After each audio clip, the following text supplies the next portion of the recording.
you were this. We should be this size. So should we wait for somebody? Ready? Okay. The team. Yeah, the team. Okay. Yes. So the next time. Just wanted to ask, like, just short, how come you are interested in citizen science? Can I just ask you? What made you come here? Do you want to start? Sure, I'll start. So I work for the Water Trust. We do wash in western Uganda. And we're looking at using mobile phones to equip local schools, health facilities, and district officials to better understand what's going on in their communities. And so this seemed apropos. We're already collecting water quality data and stuff like that. So it's thinking about different ways in which we can kind of create those connections. So, Introduce ourselves. I was just curious, like what attracted you to something about citizen science? I coordinate the Water Framework Directive, the water Framework, the Floods and the Marine Strategy Framework Directive in Ireland. So I find the whole thing is top down, and I really think it should be bottom up. So I like the whole concept of citizen science. I work with Earthwatch, so I'm just interested to hear a bit more about the other partners in the Ground Truth project. Get to know each other. I'm working in WWF, Mozambique, as a freshwater officer. We are working in the entire Zambezi Basin, so we're engaging with the government, them operator, but there is a need to bring local community and citizens in the water management. So I think this opportunity to see how we can bring local community and the citizens. I'm Jenny Nettles. I'm a research hydrologist with Rare Health Company, a private timber company, but I've also been working as part of an expert panel on forest environment with a Forest and Water group of FAO and looking at ways to incorporate indicators into forest projects that are not water specific, but water tends to be undervalued. I am a skeptic of citizen science because in the past a lot of the efforts have been poorly thought out. A lot of the data has not been valuable, and also because of the nature of hydrology and climate, a lot of data. For example, a lot of really important data is climate-based, and you may have most of the sediment in the basin occurring, 50% occurring once every 20 or 30 years. And so understanding the limits and communicating the limits of the data is really important, and it is important for everybody, for people on the ground to collect the data, but also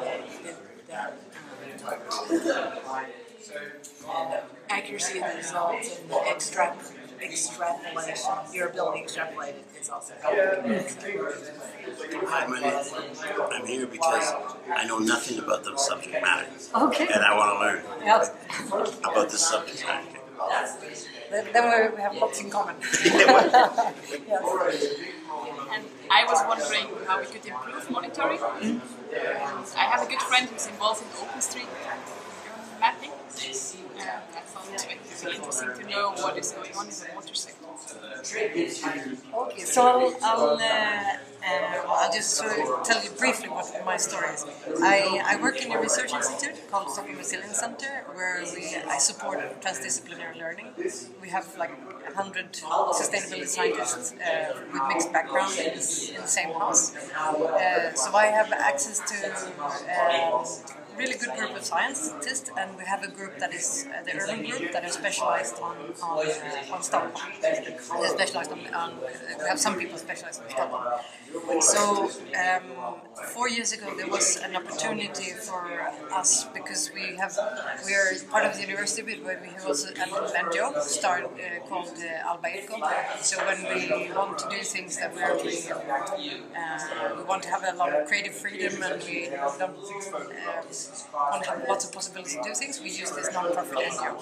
And so we had the opportunity to start a local NGO in a suburb of Stockholm, where Stockholm has lots of problems with segregation. And this area is an area where there's lots of immigrants working, but it's also very close to the hip areas. So this it's expanding, and because it's lots of green areas there. So we wanted to see how we could follow the development, and especially how we could make people who didn't have the patterns of like go out in nature and use nature like Swedes do, what we could do to bring people out. So we got 700,000 funding to bring mostly kids out in nature, and our task, we had like task on 3 levels. One was just like get a good experience of being in nature. It's fun, and what do Swedes do there? Do I want to do that? Test those things, just test adventures and have fun. And then on the other level, these experiences, we wanted to generate questions, give people a chance to explore them in a transdisciplinary way, not in boxes that was done in school. And we also had lots of artists there to be able to express your ideas about the area, express your ideas about the future and sustainability. And our like overall purpose was to renew the idea of a Swedish nature reserve, which comes of course from conservation and protecting the area, but instead seeing this as an area where I can. There's lots of values for me, for my well-being, for my whole area's well-being, and also understand how green areas is important for the city, for the resilience of the city. So we coined the term respect area, and that's how we communicate sustainability to kids. Like, this is an area we want to respect, where you respect yourself, where we respect each other, but we also respect nature. And what we did, we also worked in parallel with politicians. And a thing that has been driving this process is that we decided to develop a tabletop game. And that's where we got a chance to handle some of the issues that you mentioned, like because we developed this game, I'll show you some pictures, together with researchers, but also with the civil servants who are responsible for governing the area, with local NGOs, and with kids. So it's like, okay, how do we understand the area? What are the narratives? This is a really wild place. It's not where you just go and do nice things. It's a place where people camp when they have nowhere to stay. This is a place where there's rave parties that are definitely not interested in being seen. It's a wild and beautiful place, part of the city center, but it's relatively untouched and where you can go and have like a space for yourself. So it's not at all easy to cover. It's a lot to handle there. But by making this game and actually making these groups come together and play the game, we borrowed a test game first that a group of game developers called Boho. They're from Australia. They developed it for London Science Center. So we made people play that game. And then we've started the process of developing a game that is specific for this area. And I'll show you some pictures from the place so you get an idea of what we're doing. This is and there's a lot of Stockholmers that have very nostalgic relation to the place, because there's a very sweet idea. The two buses, so when you're having good weather, you jump on the bus in the city center, and we were taken out there, and you could learn how to swim, and if you had a cup, you got a glass of milk and the pump, and if you were a teenager, you got 2 bucks, and so this is like super organized, super Swedish, and from the 30s until the 60s, there's lots of people that have relationship to this place. But now it's relatively... Must be in the 40s or 50s. That's what I look at. Yeah, probably. With the hats. So this is what it looks like, and it's the cleanest lake in Sweden, in Stockholm. And it has been restored once. It was very bad, but it's been restored. So it now has really good water quality. And it's, you know where we are.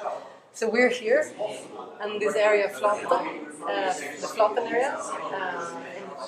So the green areas are protected areas. That's the nature reserve. So it's actually only 20 minutes with the metro to get there. So it's very central. Um, and and what is really cool now, and I think that is kind of that's the reason why I engaged in this, because this critique, how we can collect data, but how do we know it's relevant data? How do we put it in context? How do we connect it with the decision making? But what is cool is that we have this is one of this group of newly arrived immigrant kids.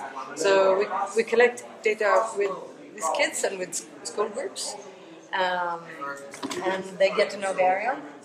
And then we're developing the game together with them and together with the decision makers. So like, okay, what should the game look like?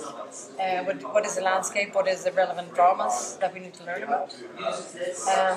And then what happened half a year ago was that there was a political decision that this area should be a pilot for like a new way of governing nature reserves, and to make them much more inclusive for different interests and different how to enjoy nature, and it's a bit interesting because very very close to this area there is this is a nature reserve very close, and as you see there's some very specific Swedish activities going on there.